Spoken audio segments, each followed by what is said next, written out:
नमस्कार दोस्तों, मैं सोमकुमार मिश्रा देश की राजधानी दिल्ली से। रतन टाटा एक ऐसा नाम जो किसी पहचान के मोहताज नहीं थे दोस्तों।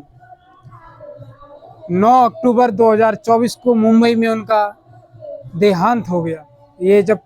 ये खबर जब धीरे धीरे वायरल हुई तो पूरे देश में कहा जा सकता है दुख का विषय बन गया। ये खबर कहीं ना कहीं सबकी आंखें नम हो गई और सबके चेहरे से कहीं ना कहीं मुस्कुराहट कुछ पल के लिए चली गई कि हमने एक ऐसा रत्न खो दिया, एक ऐसा हीरा खो दिया जो पद्म विभूषण से सम्मानित व्यक्ति थे। भारत रत्न खो दिया। कहीं ना कहीं उद्योग जगत में कहीं ना कहीं बहुत बड़ी क्षति हुई है। और मैं बता दूं दोस्तों, रतन टाटा जी 1955 में अमेरिका गए थे पढ़ाई करने के लिए। और 1955 में अमेरिका गए तो अमेरिका में वहाँ के अंग्रेज लड़की से उनको प्यार हो गया। प्यार कुछ इस कदर हुआ दोस्तों कि रतन टाटा जी उससे बिना बात किए उससे मिले रह नहीं पाते थे।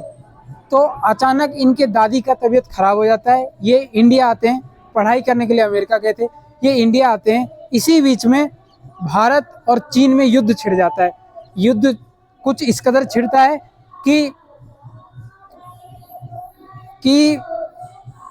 रतन टाटा जो लड़की थी अमेरिका में, उसको भारत उसके माता पिता नहीं आने देते। कहते हैं अभी युद्ध है, अभी मत जाओ, अभी भारत और चीन में मतलब इनका रिश्ता ठीक नहीं है, अभी मत जाओ, बाद में चले जाना। इसी बीच उस लड़की का कहीं उसके माता पिता उस शादी करवा देते हैं।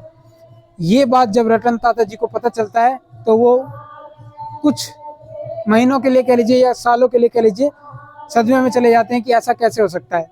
वो लड़की का कहीं और शादी उसके माता पिता कर देते हैं।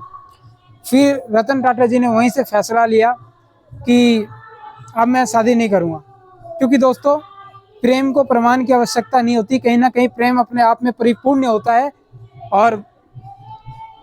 और मेरा मानना यह है कि हकीकत भी यही है, आप जिससे प्यार करो अगर वो आपको ना मिले जीवन में तो कभी किसी और के तरफ पलट के देखो मत यार। यही होता है सच्चा प्यार, जो रतन टाटा जी ने किया।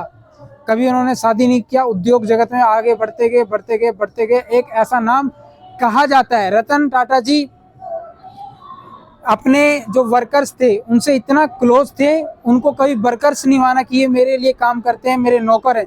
उन्होंने अपना परिवार का हिस्सा माना, उन्होंने अपने शरीर का एक अंग माना। जितना सुविधा एक सरकारी अफसर को मिलता है उतना सुविधा वो रतन टाटा जी अपने कार्यकर्ताओं को देते थे, उतनी सुविधा उपलब्ध कराते थे। उनका रहना खाना आना जाना सब चीज़ सैलरी अपने परिवार की तरह मानते थे और वो आगे बढ़ते गए।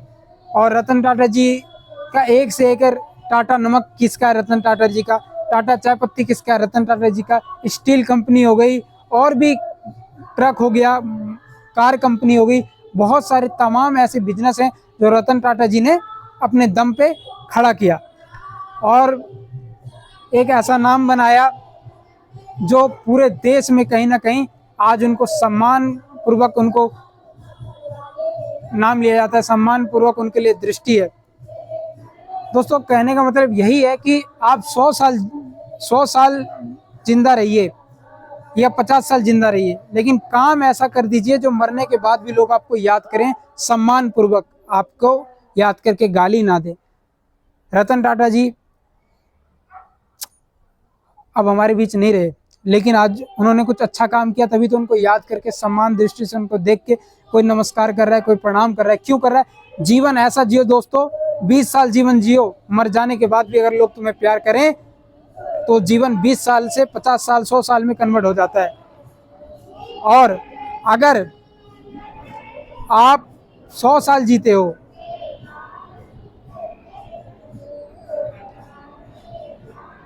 अगर आप 100 साल जीते हो दोस्तों और मर जाने के बाद भी लोग अगर आपको गाली देते हैं तो वो जीवन नहीं होता।